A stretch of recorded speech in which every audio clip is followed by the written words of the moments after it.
Good morning, good afternoon, good evening, ladies and gentlemen, and welcome to this Digital Middle Eastern FP&A board. Today we'll be talking about how to master rolling forecasts.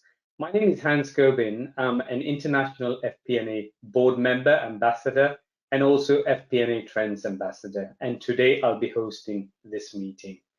Just so you know, we've got nearly 600, hoping to go over 600 people joining us for this meeting from 47 countries, but mostly from the Middle East and African countries. And we have a great set of panelists as well and great insight for you on rolling forecast. So moving on. So what will we be talking about today? We'll talk about the 3 stages of rolling forecast maturity model. Then our speakers will talk about how they move from traditional budgeting to rolling forecasts, the sort of barriers, etc. they had, key success factors for a good rolling forecast, tactical approach to rolling forecasts, a case study we will see. Finally, we will see how technology helps us in doing rolling forecasts. We will go on to conclusions and recommendation, and then we will finish off with a Q&A session. So this is a list of subject matters and topics we've discussed in the Middle East. Please go through it in your own time. It is now a good time for me to introduce to you our esteemed member of the panel today. So panelists, if you would please switch on your webcam and come off mute so I can introduce you one by one. And I will start the first introduction by Ahmed. Ahmed is CFO at MFQ Companies, is a board member or director at IMA Riyadh. Lots and lots of experience in different expertise, and as you can see, lots of followers on LinkedIn as well. Today, Ahmed joins us from Riyadh and will be talking to us about how he moved from traditional budgeting to rolling forecasts. Ahmed, great to have you with us today. Thank you. I'm so glad to be here, Hans. Thank you. Thank you. Our second panelist is Anand Jocelyn. Anand is Cluster Director of Finance at Grand Mercure and Ibis Style Dubai Airport Accor group chain of hotels. Lots of experience in the hospitality industry, as you would see, and very much into his financial model within the hotels, where he's championed the use of dynamic FP&A and forecasting tools. Anand, great to have you with us today. Thank you, Ahmed. I'm excited to be in this webinar. Thank you. Thank you. Moving on, we have Naveen White, who is VP Accounting Hardware Communication, now Cable One, with over 30 years experience in engineering roles at TGC in New York. Sorry, started her 30-year career. Has led FP&A function for TW Telecom, now Century Link. Championed lots of changes, worked for Live Future Ready, very interesting topic as well. And today Naveen will talk to us about tactical approach to rolling forecast, a case study within a couple of companies she's been with. So Naveen, great to have you with us. Thanks for inviting me, Hans. I appreciate being here. Thank you very much. And last but not least, we've got Andreas Simon, who is Director MEA for Jedox, with lots and lots of experience in international business development, sales and technical expertise in EPM, led various different projects in various different countries. Today, Andreas will talk to us about the role of technology in rolling forecast. Andreas, great to have you with us. Thank you very much, Hans. Looking forward to the meeting. Thank you very much, panelists. We've got a great 4 speakers today and lots of insight into how to do rolling forecasts, the best practices. Thank you, panelists. If you could turn your webcam off and go on mute, I've got a few more slides to run through before we start our meeting. Just a quick slide on FP&A Trends Group here. Of course, you know, we are in 27 cities, 16 countries, 4 continents. Today, we're trying to bring together Dubai, but the Middle East and Africa as well.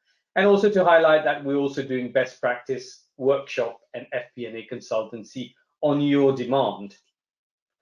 So what is the FP&A Digital Board? 90 minutes webinar, as you know. We've got 4 polling questions. We need your insight on them, so please vote. There is an interactive Q&A session at the end.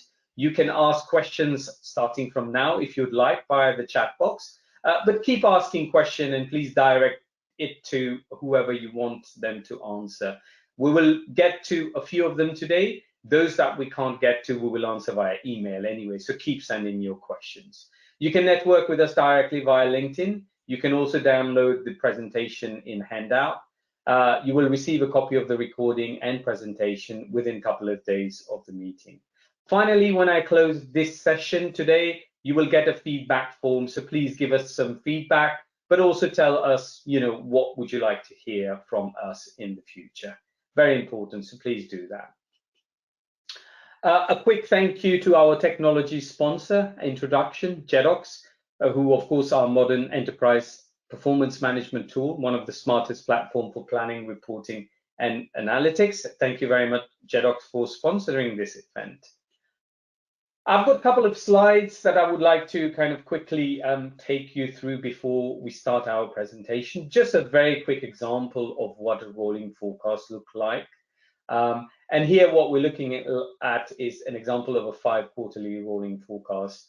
It's not a traditional forecast. You can see the red here is actuals and the blue is forecast. And constantly they're running a 5-quarterly model. So if you look at the second review, the first quarter is gone red, which means it's actual. And then what happens, we've got 5 forecasts rolling forward. So not your traditional forecast where 1 month is 1 month or 1 quarter is actual, and then you look at the remainder 3 quarters. I would like to quickly share with you the 3 stages of the rolling forecast maturity model, which the FP&A board over the years have come up with, polished, and improve, and it keeps improving. I won't have time to individually go through each states, but as you can see, the basic state, the intermediate state, and the advanced state. Much more, I would like to highlight here what the top companies are doing in terms of rolling forecasts. So you would see there the first point, so driver-based modeling. So it is key that your rolling forecast is driver-based. Our speakers today will talk extensively on this. It is a management tool. It is not a measurement tool. We need to be wary of that, and this is a cultural thing as well. There's only one forecasting, which is the rolling forecast. There's no other 2, 3 different tools. Traditional budget, forecast, and rolling forecast, no, just one. A balanced level of detail, not into X level of detail, tremendous level of detail, or average. It is very collaborative, so all of the organization is going through it at the same time. It involves advanced analytics as well. More importantly, it is automated. It's not done on Excel or any other non-automated tool. It has to be flexible and it has to be agile. I will not go through it in detail because of time, but our speakers today will take us through in quite a bit of detail on what they're doing in terms of rolling forecasts. So our first speaker for today will talk to us about move to rolling forecast. And to do that, we've got Ahmed Ezzat, who is CFO at MFQ Companies, and he will be talking to us about how he moved from traditional budgeting to rolling forecast and the key reason for doing that. So Ahmed, if you can join us, please, and take us through your presentation, that will be excellent. Over to you, Ahmed. Thank you, Hans, again. So in February 2020, the whole world started to realize that COVID-19 is not a normal disease. It's a health pandemic which will change our future and change the way we do business and maybe forever. 1 month later, in March 2020, Saudi Arabia announced national lockdown. So while I'm sitting and working at home, I start to go back to my company ecosystem, like you will see in the next slide. Why I go back to the ecosystem? Because I believe that any operation issue is just a reflect or a shadow for a bigger strategic issue. Coronavirus is something will live with us between 3 and 5 years, maybe. So it's long-term threat. So I go back to my ecosystem, focusing in my core business area, like you will see. Try to answer question. This question is, will my company will be able to create value in the future or not? Or our business model, it is suitable to create value and free cash flow for our shareholder in the future or not? To answer this question, I try to find what is the critical drive behind the value creation in my company. And this lead me to 10 value creation driver, like we'll see in the next slide. This 10 value is not unique to my company. I believe it can be suitable for any company around the world. But anyway, when I look to these drivers, after I analyze my ecosystem, I realize that I can put it in groups, means from number 1 to number 4, this is how to generate free cash flow and create value from operation activity. Number 5, how to generate value from investment activity. Number 6 and 7 is related to how to generate cash flow and create value from finance activity. Number 8, 9, and 10 is how to create value from better risk management.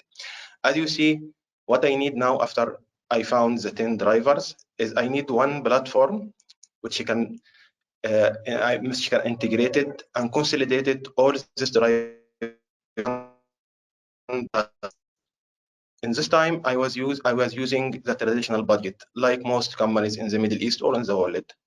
But I see that the traditional budget is not suitable to track and to give me a red flag about these drivers.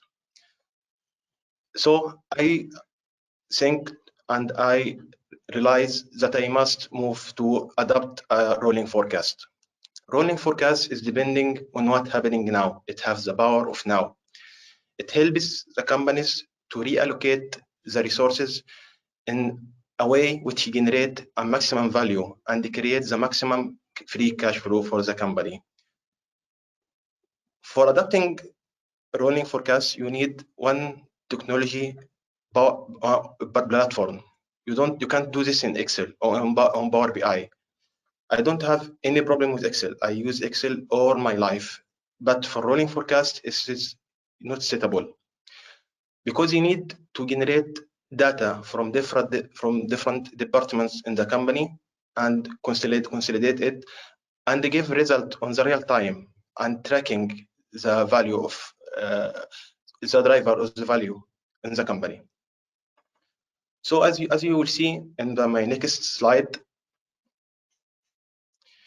you will see some concern about adopting rolling forecast. This concern may be related to the mindset in our GCC area or Middle East area.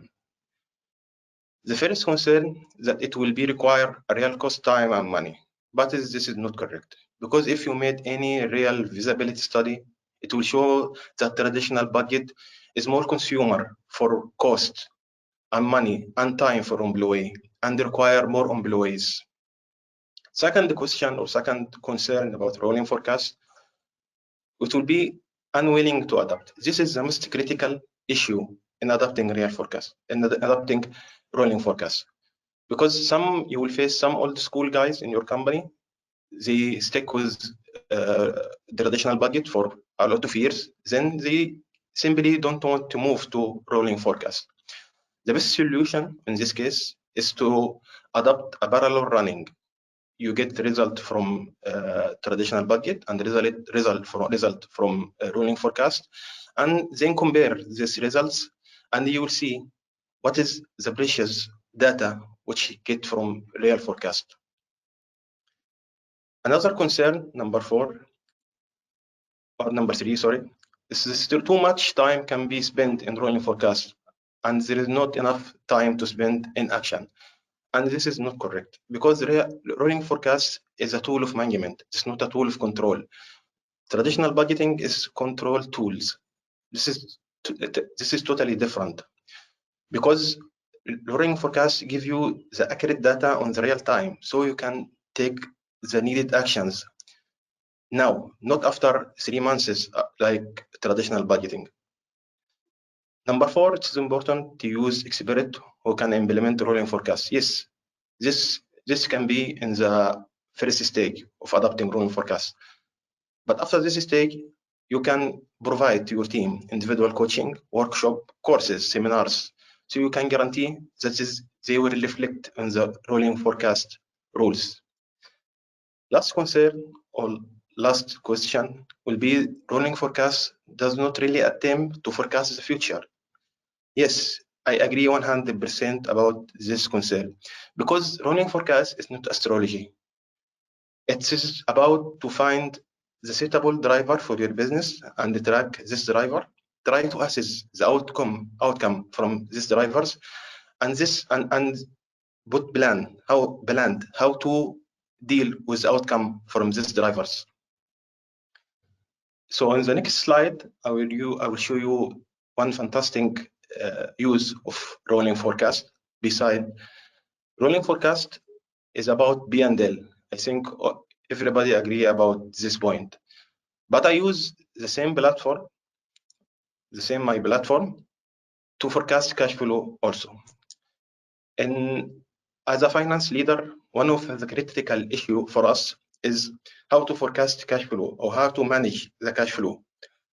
It is very critical and it's very time consumer. We use Excel, a lot of sheets, a lot of time is spent on forecast cash. So I found that I can use the same platform to forecast cash flow. If you see, I have 8 stages. I review the cash flow, the forecast cash flow in 10 stages, as you see. First stage is confirmed income and outcome. I think all companies in the world is using this one. Number 2, 3, 4. I think most of companies which use cash forecast, they use it. Checks and non-confirmed bank transfer, due invoice and payment, and down payments, and that's all.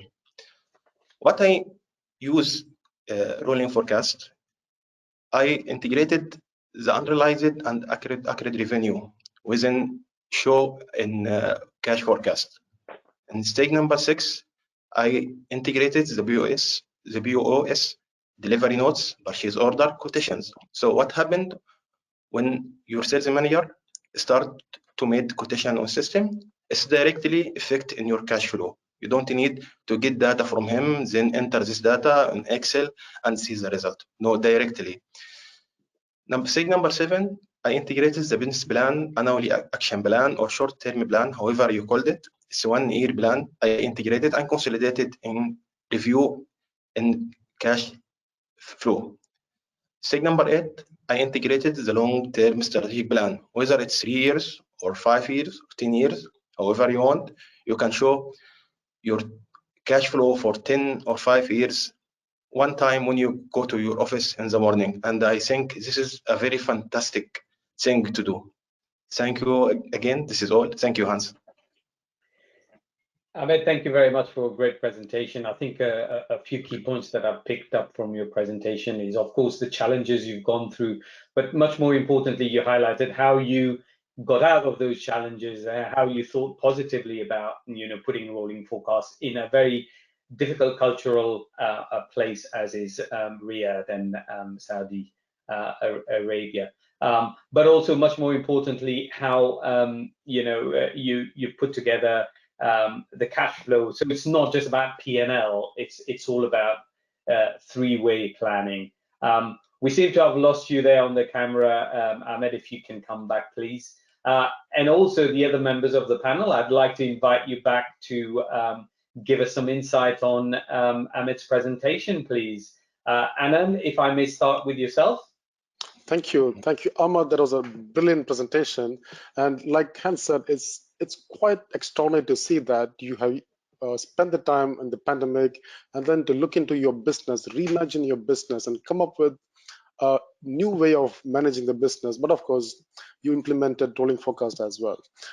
It was the right questions in the pandemic. I mean, what areas can you add value on, and what areas can increase your cash flows. And you looked into your business, of course, with keeping in mind rolling forecast as your ultimate objective. You identified 10 key drivers in your business that can dynamically change your business outlook and then can add value to your business.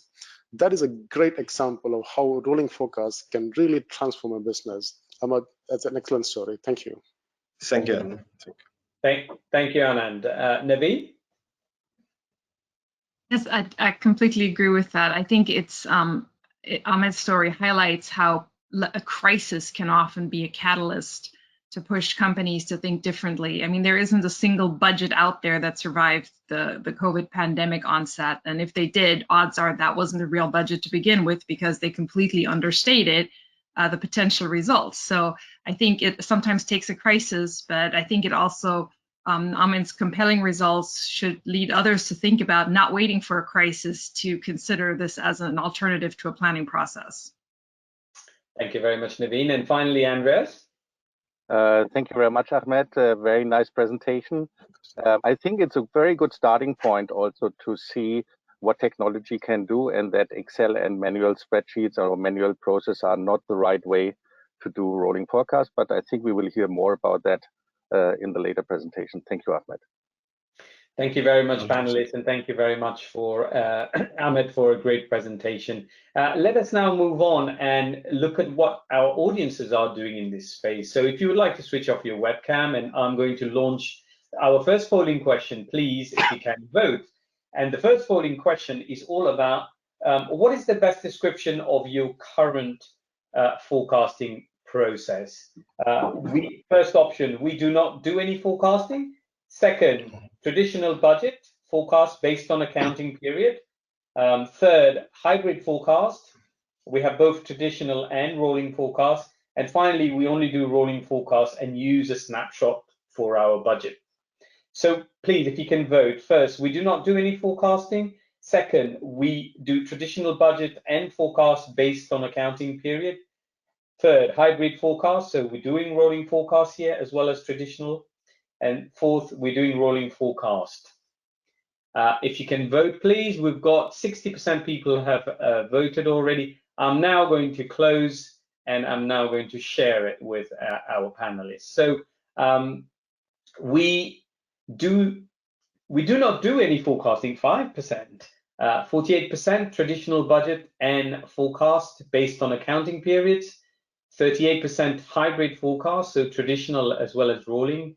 And 8% only do rolling forecasts within their business. If I can ask Ahmed and Anand to join us and give us some quick insight on this, please. So Ahmed?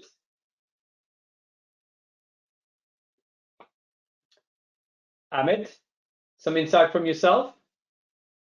I think you might be in mute, Ahmed. If not, we move on to Anand.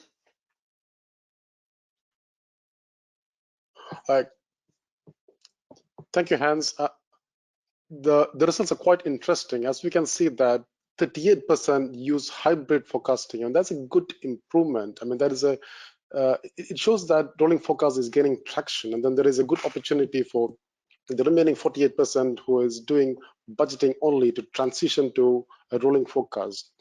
It's also great to know that 8% of the companies are only using rolling forecast. They are clearly sold out to the idea of rolling forecast, and they have clearly seen that it has transformed their business. But of course, it's only 8%, and there is a great opportunity for the remaining ones to move on as well. Thank you. Thank you. Ahmed? I think we've lost Ahmed for a bit. Yes, yes, Hans. Yes, I'm here, Hans. Sorry. I'm very happy about the result, really, to know that 38% of our area is using both traditional and rolling forecast. Maybe in the future, they will adopt only rolling forecasts like I will do in 2020. Thank you. Fantastic. Thank you very much. And it is quite encouraging to see that, 38 plus 8, so 46% are currently using proper rolling forecasts. But that 48% is where we need to move.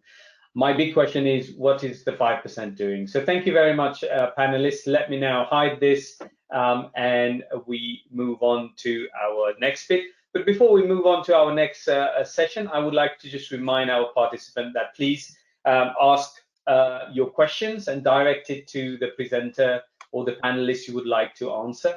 We will come to all of your questions, hopefully a few today and the rest by email, so please do so. Our next session now will be on success factors. And to talk about key success factors for rolling forecast, we've got Anand Jocelyn, who is Cluster Director of Finance at Accor Group. So Anand, over to you, whenever you're ready. Thank you, Hans, for the introduction, and great to be in this webinar. Good morning, good afternoon, and good evening, everyone, and thank you for joining this webinar. A bit more about myself. I'm a hotelier by background, and I lead the finance function in one of the Accor hotels in Dubai. I've been in this industry for more than 20 years, and most of it leading the finance function of different hotels. Over the last several years, I had the opportunity to oversee and implement the transition from a traditional budgeting to a rolling forecasting model in many of the places that I worked. Today, in this presentation, we'll be looking at the key success factors and best practices that helped us successfully implement a rolling forecast.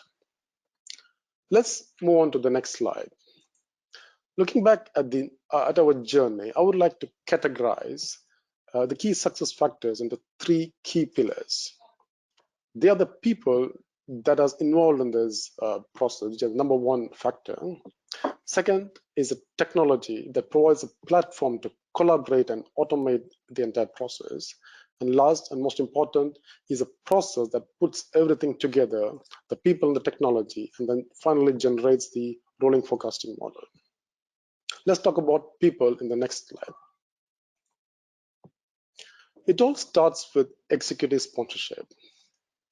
Transitioning from a traditional budget to a rolling forecast model started with the realization that we needed a change. The static budget, as well as we know it, has its limitations.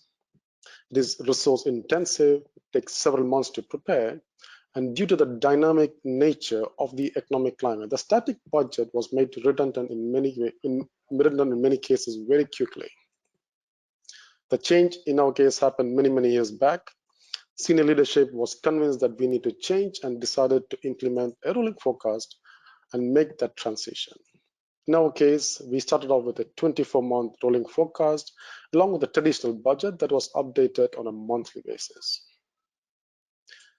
Once we had the senior leadership sponsorship, the next key task was to make sure that we had the buy-in from all stakeholders and their participation. This means we need to realign the culture as well. And realigning the culture is key. And our goal was to ensure that the rolling forecast is not used as a measurement tool, but as a management tool that creates value. Now remember, preparing a rolling forecast is not just a finance function. It is in fact a function that requires collaboration from many departments that are involved. This is indeed a cultural change. Let's say there is a change in one of the drivers of a particular expense line that it is indexed upon, or an assumption about a top line that changes. And this is valuable intel that needs to be translated to our financial model in a timely manner. We needed a culture that, of course, would identify change in trends as and when it happens, and not wait till the end of the reporting period. And most importantly, collaborate with other departments and finance in a timely manner. We ensured that everyone who had a role in contributing to the process participated in the process. We started off with trainings and mentorship programs, focusing on getting all functional departments up to speed and fully committed to this process. We involved all the functional heads across departments, and they worked closely with the finance team. Once we had the right people in place, we ensured that they're well trained. A key skill that we wanted is good communication and good analytical skill. This is critical as rolling forecast requires the team to understand the big picture, build a financial model based on these assumptions, and most importantly, communicate to the team in real time. This transition involved trainings and workshops for all team members involved. We had some new team members joining the team with new skill set, and some of the existing team members who reskilled themselves. Let's talk about technology in the next slide. Technology is a key element when it comes to implementing a successful rolling forecast. We were very clear in our vision, as we did not want rolling forecast to replicate the budgeting process, where we end up creating a budget every month. To solve this, we moved to technology for help. There are several elements that needed to change and to be made more efficient, and we need the right technology. To talk about an example, demand forecasting was something that we wanted to improve. We wanted demand forecasting to be done rightly, with more reliability, with more speed. After lots of research, we took the decision to invest in demand forecasting software that had the ability to automate several functions, which was traditionally a manual process. Other tools were added as well. This added efficiency to our process on many levels, not just in obtaining a reliable forecast, but also helped us become more agile and with faster decision making. Sharing data and collaborating with the team was important. We made sure that this was addressed in our tool, which could track versions and with many other features. As with many other companies, we still use Excel in some of the financial modelings, but of course we are slowly moving away from 100% Excel to a cloud-based solution. Let's talk about the process. Once we had the right people in place and the right technology in place, we then developed the process to put everything into play. When we developed the process, we wanted to make sure that the process by itself is very simple and easy to maintain. We can have the right people and the right technology, but if the process is cumbersome, the rolling forecast is highly unlikely to succeed. In our initial stages of implementation, we faced challenges in terms of efficiency and the time taken for updating a forecast, making changes to it, recirculate the forecast, and collaborating the team to get the final numbers. This posed a challenge to the success of the rolling forecast, and at this stage, we took a step back to see where we can improve. We didn't want to implement a system that increased the workload of the managers and accountants. To prevent this, we re-engineered our process, eliminated data entry as much as possible, and automated several processes. Ultimately, we ended up with a process with a turnaround time of 3 days to have a forecast update.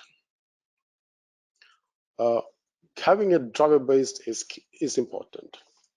We spent a lot of time understanding the process, our business process, and to understand what drivers affected the revenues and the expenses. These drivers were then built into this model. And keep in mind, communicating this rationale of how and why these drivers are to the finance team, non-finance team, the operational team was key. And this communication ensured that the entire team was aligned and understood better what drives their business, what drives the expense lines, and what drives the top line. When our team understood what drives our, let's say, food costs or utility costs, they understood better the business. Timely participation from all key members is key. To ensure that every participant understood the role, we created process workflows followed by training workshops. This was part of the culture change that we spoke earlier, making the process quick and flexible and making sure that everyone was collaborating with the team in an easy manner. Once we had the process in place, we also ensured that the results were reliable in decision making. We did not want to have a rolling forecast that did not have the quality that we wanted. The forecasting accuracy in our case was key. We measure the rolling forecast accuracy on a monthly basis, and whenever we identified deviations, we made it a point to drill down and identify the root cause. This helped us fine-tune our drivers and fix it for future cases. In summary, these are the key pillars that helped us achieve the rolling forecast. They are, once again, the people, the technology, and the process. To conclude, I would like to say that the rolling forecast really transformed the way we manage our business. From using it as a measurement tool, we use this as a management tool. This helped us in many ways. And ultimately, our leadership and management team has better visibility into the future business, and we can take decisions faster than before, with a higher level of accuracy than before, and focus our resources on the right tools that is needed. Thank you very much. And thank you very much for a great presentation. I like really how you broke it into the three different pillars: people, technology, and processes. And really, to me, you know, what we've seen here, very striking on the last page about processes. So it's really important to concentrate on the process as well as and get those right when you move into the rolling forecasting model. So thank you very much for that. I would like to invite the fellow panelists to come and join us, please, and to give us some comments on Anand's presentation. If I may start with yourself, Ahmed. Yes, thank you, Anand, for this fantastic presentation. Really, I'm agree 100% with you about starting with people, because most of my colleagues is asking me which platform you can use it in rolling forecast, but nobody asking about people. I think the most critical key success factor in adapting rolling forecast is how to change the mindset of people. So thank you, Anand. Thank you. Thank you very much. Naveen, can I come to you, please? Yes, definitely great overview. And I also agree with Ahmed. I love the fact that you put people as your first key success factor. I think when you transition an organization from a more traditional budgeting process to a rolling forecast, you're going to encounter the cultural aspect of that. And that's very different for each and every organization, regardless of where you are in the world. I can't even take the things that I learned from my experience, you know, my initial experience, and translate it to my current company, because there are cultural differences. And so addressing that aspect and dealing with the people side of the equation and getting that buy-in from your stakeholders is so important. So thank you for highlighting that so well. Thank you, Naveen. And finally, Andreas. Yeah, and finally back to the technology. I completely agree with the people. Especially, I think you get more or better feedback from the people if you are using technology who is, like you said, simple and easy to maintain, because if it's not approachable by the people, then you have one big difficulty already. And you need the participation from all stakeholders. Means you need to have something for everyone in the company to understand not only financial but also operational drivers. So thank you very much. Very nice presentation, Anand. Thank you. Thank you. Thank you very much for all your comments, and Anand, thank you very much for a great presentation. Let us now move on and listen to what our panel, our audiences have to say in our next polling question. So if you can switch your webcam off, please. So let me launch this next polling question, which is all about how long does it take you, take your current forecasting process. So less than a day, first option. Second, 1 to 3 days.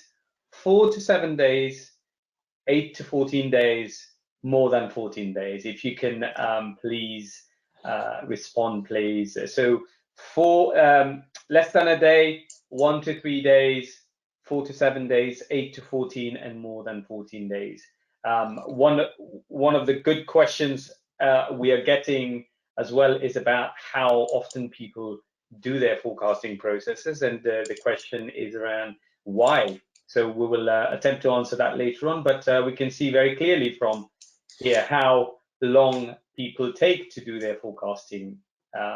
So if I may now close it, and I'm going to share it with our audience. 2%, less than a day, 18%, 1 to 3 days, 30%, 4 to 7 days, 24%, 8 to 14, but 25% more than 14 days. So 50% almost is between 8 to over 14 days. If I may quickly ask Anand and Naveen to join us and give us some quick insight on what we're seeing here. Anand, you please. To start Thank you, Hans. It's interesting to see that 1 to 3 days, which is quite ideal, which is only 18%. I mean, there are some people who can manage with 2%. That is brilliant. But like you highlighted, more than half of it take more than 8 days to implement or to create a rolling forecast. That is something that we definitely need to improve. And then the various technology and various processes and various things that we talked about today in this seminar, and these can help improve this process. And one day we need to see that majority of the companies can do a rolling forecast with less than 3 days time. Thank you. Thank you, Anand. And Naveen, your point, please. I find this very interesting because I think it also depends a lot on what that process entails, whether you're doing your forecasting strictly in your FP&A organization or whether you're including a broader stakeholdership from across the business. And then clearly, as Anand already said, the technology you're using is going to make a difference in your ability to roll up forecasts quickly and create visibility at that company or parent level. So I think some of this is probably going to depend on how you actually have implemented your process. Thank you, Naveen. Thank you, Anand. Great insight there, very definitely. Thank you. I will now hide this, and just before we move on to our next session, ladies and gentlemen, keep sending your questions via the chat box. We will attempt to answer all of them. So moving on to our next case study or next presentation, which will be given to us by Naveen White, who's VP Accounting at Hargray Communications. Naveen, whenever you're ready, take it away, please. Thank you, and I appreciate the opportunity to share the case study of my experience at TW Telecom, where I had the great fortune to lead their FP&A function for 2 decades, the last 10 years of which we ran that publicly held company without any type of budgets and did all our planning through rolling forecasts. So I want to start on my first slide by just highlighting a few key thoughts before we get into how we actually did it at TW Telecom. One of the hardest parts of this is really considering what you're trying to have your forecast do for you. For us, it was really important to have a useful tool. The reason we went away from budgets is because our CFO realized that a once-a-year static planning process did nothing for us to be able to respond to the environment that we were operating in, which was extremely dynamic, constantly changing, and had a much shorter time horizon than a year for things to critically shift away, either through customer demand or technology changes. And so being stuck in a process that anchors your numbers to a once-a-year review, painful as that process is, really isn't useful in managing the risks and opportunities that come along on a daily basis. I think another important point is that your forecast doesn't magically reach a target number, that it actually is a true representation of what's going on in your operations, that your results are reflective of the current state of how your business is functioning, because otherwise you're again missing the purpose. It's not going to inform management as to action to take. It's also really important to realize that nobody can predict the future. The only thing you can do as a finance team is really take a look at what the drivers are telling you. And this is where I think it becomes really important that you focus on what drives your business. And that is hard work. It may not be the obvious things you think of, and it takes quite a bit of effort to think through and model out some of these various items and figure out is it your sales? Is it your capacity? What is it that actually drives your business outcome? And finally, I think one of the key things for us was understanding that planning is so important, such a critical function for running a business, that it should be continuous.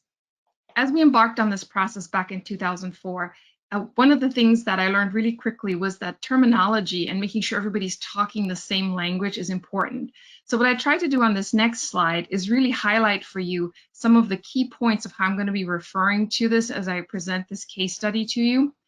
The forecast is really where the drivers and analysis are telling you that you're headed. That's a very different term than saying a budget or a plan or a target, and people use those interchangeably. So I think it's really important that as a starting point, you make sure as a business, you're talking about what terminology you're going to use. Also, if your forecast magically makes it to your target, one of 3 things must be true. You're either really good at planning, or your target wasn't aggressive and ambitious enough, or your forecast is probably biased. Odds are your picture is going to look like this, where your forecast and your target don't magically align. And now comes the fun part, the important part, is really talking about that gap. because your forecast is telling you where you're headed. All things being equal, nothing changing in your business, that's where you're going to go. Now we get to talk about all the cool plans, whether that's a new product, opening a new market, changing some dynamics in your sales organization, be that more people or more training, but some different plan has to be implemented in order for that forecast to change direction and start heading for that target number. So I tried to illustrate how we did this at TW Telecom on the next slide. We moved to a quarterly rolling forecast process, and this slide says 5 quarters because that's where we started. It took some learning and some trial and error to figure out that we actually ultimately wanted a 6-quarter forecast, and we moved to that after about a year. What this graphic is intended to illustrate is that what we presented to our stakeholders, our frontline managers for our business units, was basically 4 quarters of actuals, which was represented here in the blue. Then they got their current quarter view, and we actually did this in quarters. It wasn't 3 months that added up. It was truly a quarterly number. So we'd ask them to update the current quarter, which is reflected here in yellow, and then add 2 more quarters to it. So why did we pick that horizon? Well, it's because we figured out, again, through trying it, that our frontline sales organization, our leaders in the field who are doing most of this forecasting work for us, didn't really have visibility beyond that. They had a really good sense of what's going to happen in the next 90 days. And then they had a pretty good sense for what was going to happen in the 90 days after that. At day 181, they got a calculator out and they really had no idea what was going to happen. And so the areas in orange here represent what we as a finance team then added to the forecast to create that 6-quarter rolling view, which we ultimately then rolled into our long-range planning.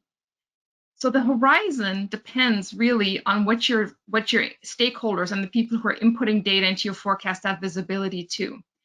The other thing that's important is that the quarterly cycle worked for us because of the dynamics in our business, but that may not be the right thing for every other company out there. Depending on your cadence, your frequency of your sales, and whatever your key drivers are, you may need to do this monthly. You may need to do this weekly. It depends entirely on what drives your business.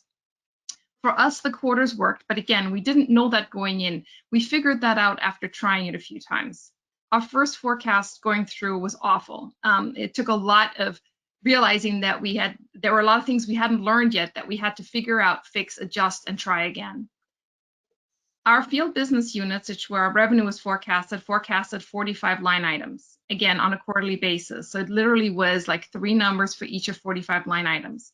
We learned really quickly and actually decided before we even launched our first forecast that trying to do this at an account level similar to what our P&L looks like was way too much detail and really wasn't productive in terms of having people focus on that much information. Our corporate departments only forecasted 18 items because the reality was for the vast majority of them, the biggest item on their numbers was headcount, was people.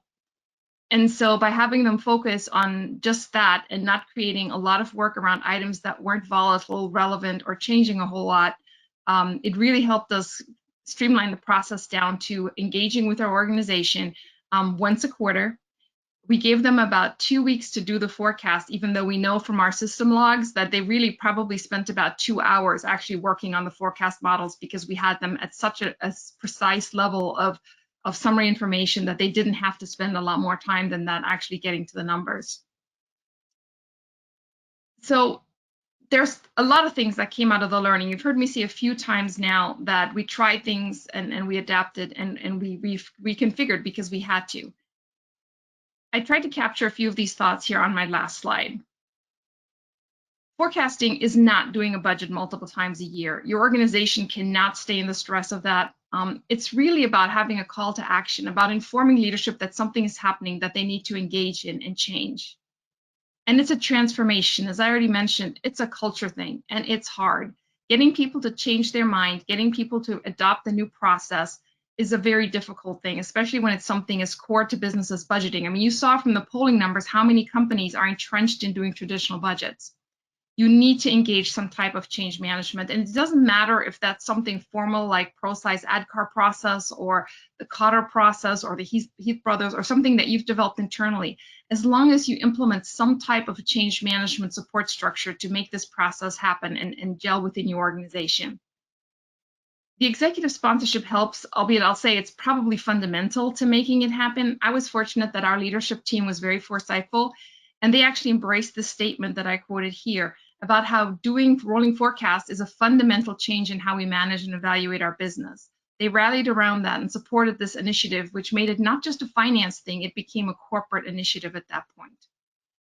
When we started down this path, like most finance people, I was bent on getting this right. And I learned that that's not a thing. You have to go at 80%. If you try to sit there and analyze it and plan it out to be perfect, it's never going to happen. Go at 80%, try it, expect to fail, quickly adjust, and try again. That's the best way to get your forecast to be a useful tool. And finally, I can't say enough about having a sense of humor about it and making it some fun. This is a difficult thing to do, but if you engage everybody at a level where it keeps it light and it keeps it showing the value of what you're going to do, you're going to be successful. Thank you. Naveen, thank you very much for a fantastic presentation, but keenly highlighting, your experience with the couple of companies that you highlighted here.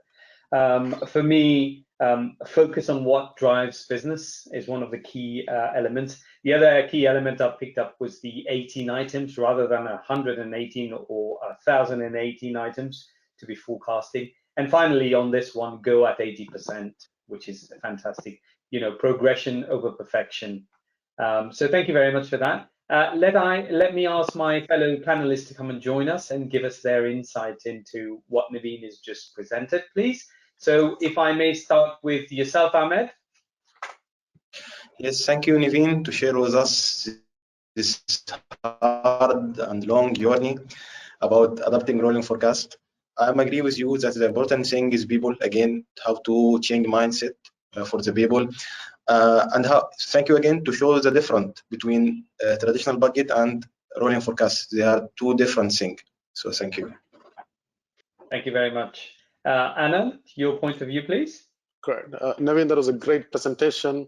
One thing that caught my eyes, implementing a rolling forecast is a fundamental change in the business. It really transforms the business. As you rightfully said, you cannot have one overview for the full year. You need to manage, if you want to manage the business, planning is a continuous process. You need to constantly evaluate it at the right intervals.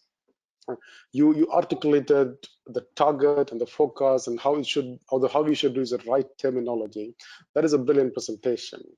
And it's also great how you implemented collaboration in your projects, and the 45 line items that the organization does and the 18 line items that the corporate does. It shows that the drivers were clearly identified and delegated to the right people. And it's amazing that based on the logs, it only took about two hours to come up with the forecast, and that's brilliant. Having the drivers is key, and then that really changes everything in the forecast. Great presentation. Thank you. Finally, Andreas, your comment, please. Thank you very much, Naveen, for that really extraordinary presentation, I must say. Right, I think the importance so that technology gives you the time to discuss all the topics, how to reach your target instead of reaching your forecast. That is something which is freeing up. So the technology give you a lot of, I would say, space to free up for especially these discussions and these scenarios which you are building around it. So very nice. Thank you. Thank you very much for your comments, and Naveen, thank you very much for an excellent presentation. Let us now move on and go and ask our fellow attendees today question on barriers to implementing rolling forecasts. So I've just launched the question. If you can vote, please. So what do you believe is the biggest barrier to implementing rolling forecasts within your organization? Leadership and culture, skill set, resources, technology, and I've also added all of the above. So if you can vote, please give it another 15 seconds. Leadership and culture, skill set second, resources third, fourth, technology, and fifth, all of the above. If you can vote, please give it another 5 seconds or so, and then I will close it. So leadership, skill set, resources, technology, all of the above. I'm now going to close it, and I'm now going to share it with our audience. So I'll read it out quickly. 27% said leadership and culture, 4% skill set, 5% resources, 11% technology, And of course, 53% said all of the above. So if I can ask my fellow panelists, Naveen and Andreas, to join us and give us some comments on what we're seeing here. Naveen, if I may start with yourself. Sure, I'm pleased that the audience is recognizing that leadership and culture is a critical part of this, but I also can't disagree with the all of the above. I think having the change management layer involved in whatever you're doing helps with all of those things, because it makes you really analyze and think through how you're engaging the right resources, whether that's a person resource or a technological resource, or a level of training and skill development that has to happen, or your leadership team. That change management layer is so important to making something like this happen. I can't say enough about it. And as finance people, I think we tend to shy away from that because it's often a function that we're not used to and not familiar with. We're really about dictating to people what they have to do versus enrolling and engaging them in a transformation effort like this. Thank you, Naveen. And Andreas, your comment, please.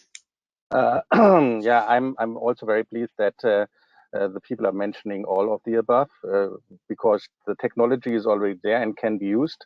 So I completely agree with that 11% is not the biggest barrier if you have it, but we will find a lot of ressentiments inside a company when we talk about leadership and culture.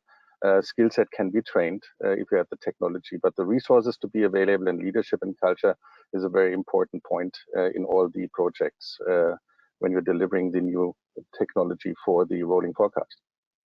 Absolutely. Thank you very much both for that. And of course, culture, as we can see here and being mentioned all the time, 27% leading there. So thank you for your comments and your insight. Let me just hide this, and we will now move on to our next session. So just before we move on, please carry on sending your question. We will get to it, of course, in due course today, if not by email. So I can see Andreas is very keen to present, so he's come on the camera. So let's move on to our next presentation, which is all about technology and how technology can help us do rolling forecasts in this current world. And to do that, we've got Andreas Simon, who's Director MEA at Jedox. Andreas, over to you.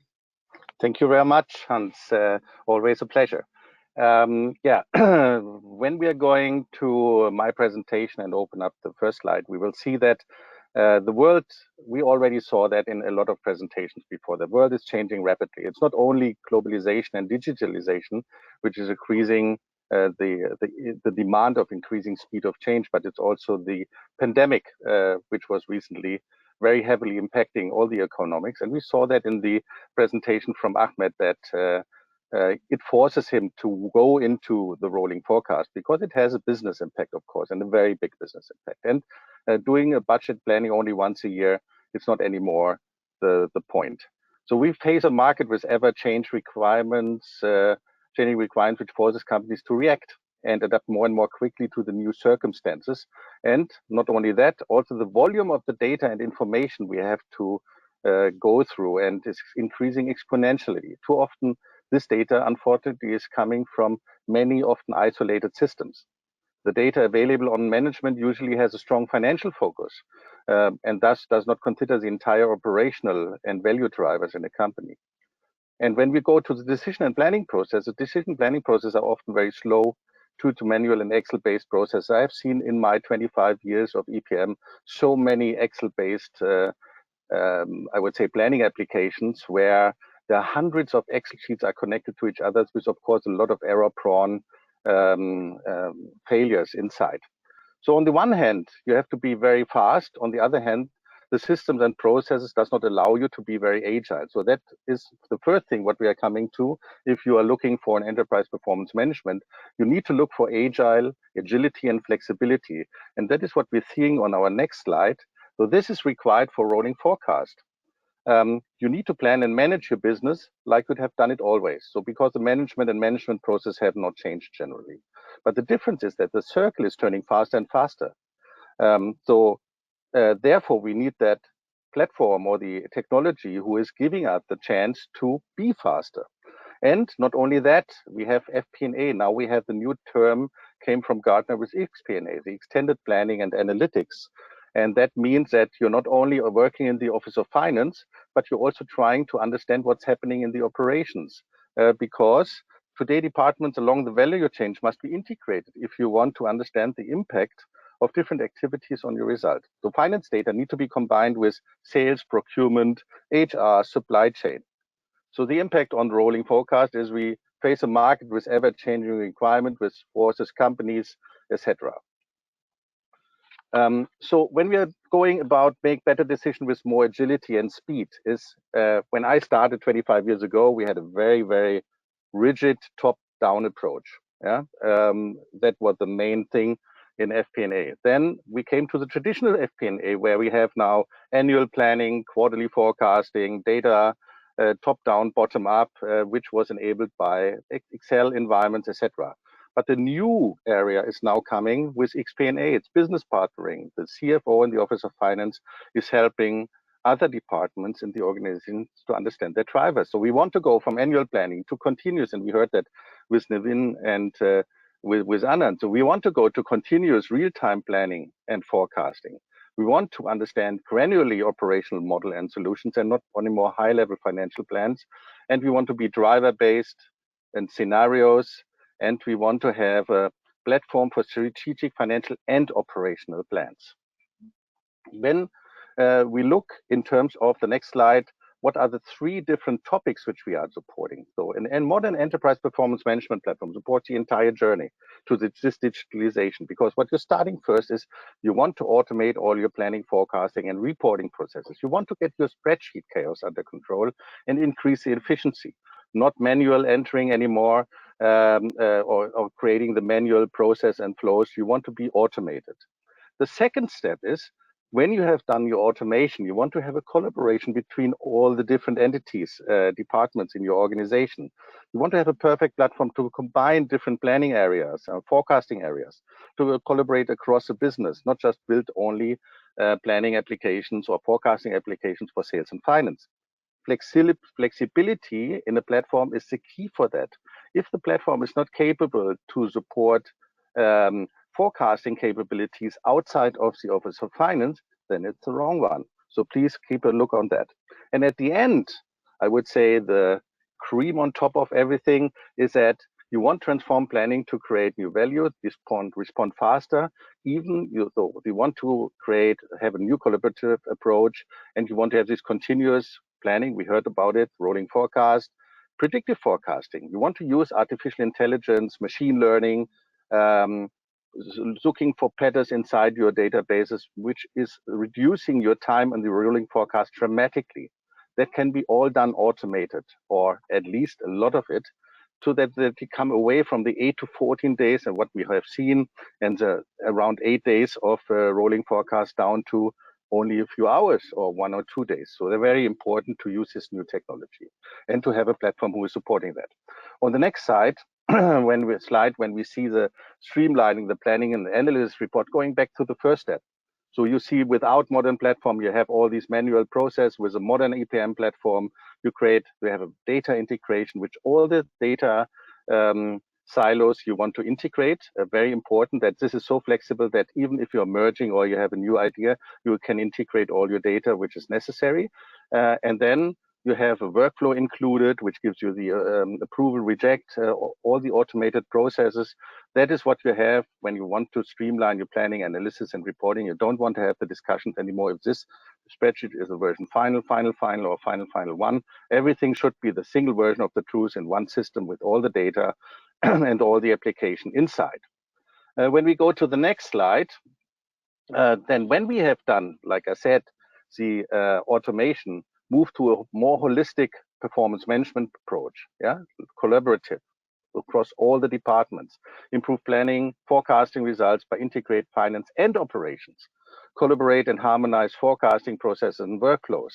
So we want to go to a driver-based forecasting process with seamless data, model anything and implement changes quickly. So model anything, flexibility, agility, and implement the changes which you have very quickly to give you early warning indicators, processes are harmonized, connect forecasting, for example, with BI So they had in-depth analysis tightly integrated in one tool, or the tool allowing you to integrate with BI tools you have already inside the company, and gives you the insight which you need to discuss how you come from your forecast to your target which you would like to reach.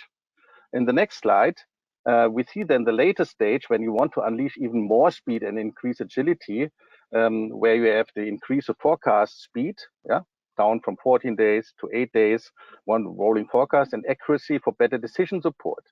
So free up resources with automate continuous forecasting. Yeah, you need all these resources to discuss the results and discuss the strategy, how to reach the target.